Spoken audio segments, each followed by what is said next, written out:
ময়মনসিংহের হালুয়াঘাট ও ধোবাউড়া উপজেলার সীমান্ত ঘেঁষা বিভিন্ন পয়েন্ট দিয়ে ভারতীয় পণ্যের আড়ালে অবাধে ঢুকছে গাঁজা, ইয়াবা ও ফেনসিডিল।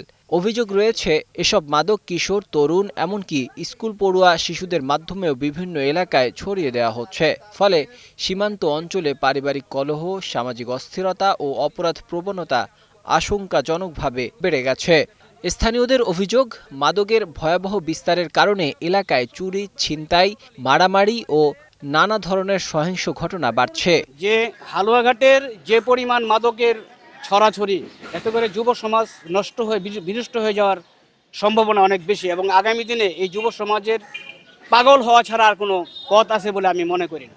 যে বাপ মা আমরা যে অত্যাচার করতেছে, সন্তানের টাকা চাইতেছে, না দিলে সমস্যা আছে ফ্যামিলির, এই ফ্যামিলির সমস্যা কে মিটাইব? হ্যাঁ, আমরা ছাত্র ফুলাহান সে নষ্ট করে ফেলতেছে।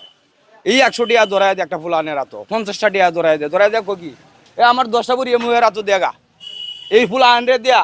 হ্যাঁ, এই ব্যবসা জুড়াই।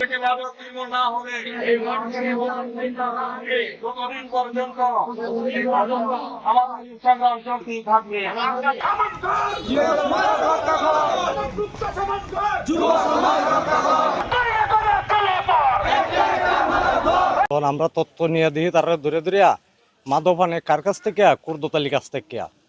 তখন আমরা ইউনিয়ন চেয়ারম্যান নিয়ে তার বাড়ি গেছি, যাইয়া আমরা তারা ভদ্রভাবে বললে আইব তুমি মাদক ব্যবসাটা বন্ধ করো। তা অপবাদ দেয়া চেয়ারম্যান সহ আমাদের এলাকাবাসীরা একটা মিথ্যা অপবাদ দিয়ে মামলা দিয়ে সাজাইয়া পাশাইয়া দিছি। সেটি হচ্ছে মাদক। মাদক আমাদের এই সমগ্র ছোট বাচ্চাদের হাতে এরকম একটি বিষাক্ত জিনিস আমাদের এই এলাকারই কুখ্যাত মাদক ব্যবসায়ী কুদরত আলী এবং আইনুল হক গংরা, তারা এই ছোট ছোট বাচ্চাদের হাতে এই মাদক ট্যাবলেট ছড়িয়ে ছিটিয়ে দিয়েছে। তারা পড়ালেখার প্রতি মনোযোগ না হয়ে তারা কিন্তু এই মাদক নিয়ে ছড়াছড়ি করছে। মাদক এমন পর্যায়ে ছেড়ে গেছে যে 10 বছরের একজন ছেলে থেকে আরম্ভ করে বৃদ্ধ বয়স পর্যন্ত এই মাদক ইয়াবা ছড়াইয়া ছিটিয়ে পড়ে গেছে।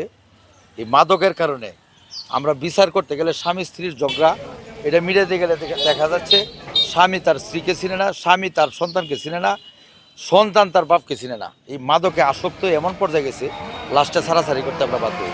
এই কয়েকদিন আগে আমাদের গতলা 4 বছর 7 মাস বয়সে একটা ছোট্ট বাচ্চা মেয়ে শিশু, তাকে দর্শন করে যেভাবে হত্যা করছে, এটা নৃশংস ঘটনা। এটাও কিন্তু পরবর্তীতে মাদকই ধরা পড়ছে আর কি। যদি বলি তাহলে হচ্ছে মাদকের বিষয়ে আমাদের মাইনাস টলারেন্স।